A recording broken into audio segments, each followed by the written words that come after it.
ఇది పవిత్రమైన రక్తము అని ఎలా మీరు చెప్పగలుగుతారు? మంచి ప్రశ్న అడిగారు.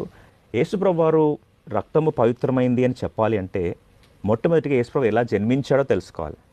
యేసుప్రభు ఎలా జన్మించాడు? కన్యక గర్భంలో జన్మించాడు. అది చరిత్ర ఆధారం మనకు తెలుసు.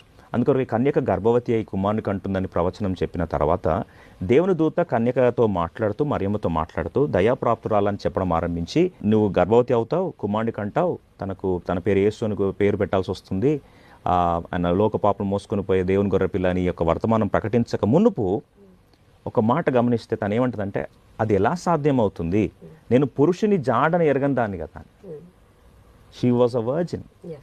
మరి ఇప్పుడు అందుకొరకు ఆలోచిస్తే ఒక కన్యక గర్భంలో యేసుప్రభు వారు జన్మించినప్పటికీ చివరికి కన్యక మరియ రక్తాన్ని ఒకవేళ తీసుకొని ఉంటే మానవాళి యొక్క పాపం, జన్మ పాపం యేసుప్రభులో కూడా వచ్చేది.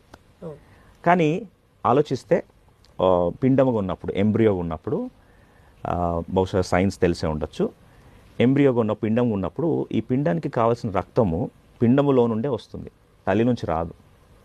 ఎందుకంటే తల్లి నుంచి వచ్చింది అనుకోండి, ఒకరు కలిసింది అనుకోండి, RH ఫ్యాక్టర్ అంటుంది. మనం A పాజిటివ్ B పాజిటివ్ అంటాం కదా.